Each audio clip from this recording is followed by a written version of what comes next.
Vamos olhar então para estas questões em torno do orçamento, do ponto de vista político. O Ricardo Jorge Pinto está em direto da redação do Porto. Ricardo, bom dia.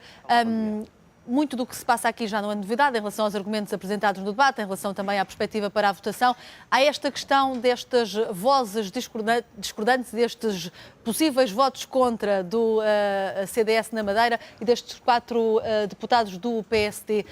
também. Que significado político é que isto pode ter? Como é que os dois partidos vão gerir estas dissidências, chamemos-lhe assim? Não é muito relevante. Geralmente isso acontece, não é a primeira vez, certamente não será a última.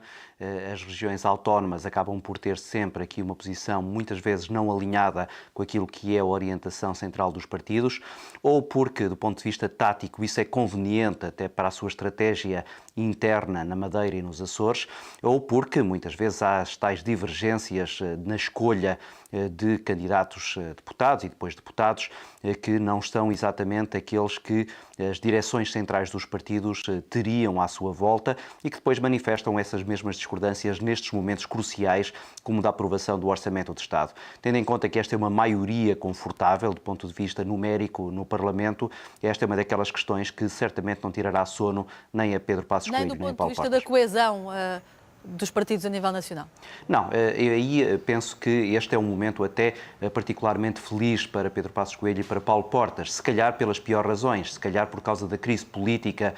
que foi explotada recentemente e que obrigou agora os líderes de CDS e PSD a estarem absolutamente alinhados relativamente àquilo que é a estratégia para esta fase final do resgate externo e também para aquilo que é a segunda parte desta legislatura. E desse ponto de vista, quer naquilo que é a estratégia, e pareceu-me aqui uma estratégia bem montada a apresentar o guião da reforma do Estado na véspera desta discussão do Orçamento do Estado, levando esta própria discussão do Orçamento do Estado muito mais para a discussão à volta daquilo que foi esse documento, que é, na verdade, um documento pouco rico em ideias, e deixando assim espaço para que um orçamento, que é um orçamento extremamente difícil, acabe até por não causar grande dano naquilo que é a imagem dos dois partidos, que claramente já começam a pensar nas próximas eleições legislativas. Esse guião foi justamente muito falado ontem, no dia em que era para se debater mais a fundo o Orçamento do Estado para 2014. Que análise é que faz dos argumentos que foram esgrimidos ontem no Parlamento,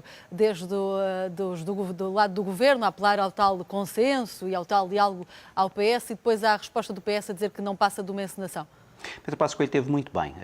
bem, por um lado ao querer puxar o Partido Socialista para esta discussão e depois também tentando prender António José Seguro a uma negociação que claramente o Partido Socialista neste momento não deseja, nem pode desejar, porque do ponto de vista político seria desastroso para as suas aspirações de vir a ser Primeiro-Ministro. Agora, a verdade é que quando Pedro Passos Coelho diz que as medidas mais duras já foram tomadas e agora o Partido Socialista pode finalmente encostar-se à maioria governamental e começar a preparar aquilo que é o período pós-Troika, esse é um discurso que incomoda o líder da oposição, porque o deixa com uma margem de negociação mais restrita e também do ponto de vista da imagem, aquilo que ontem passou foi um primeiro-ministro relativamente tranquilo, apesar de um orçamento de Estado extremamente duro, provavelmente até inexecuível, na medida em que tem medidas muito duras e variáveis que ele próprio não controla, desde logo o Tribunal Constitucional, mas também aquilo que são as variáveis externas do comportamento económico europeu, e deixando o António José Seguro a ter que, na verdade, ficar a responder apenas àquilo que foi esse apelo da negociação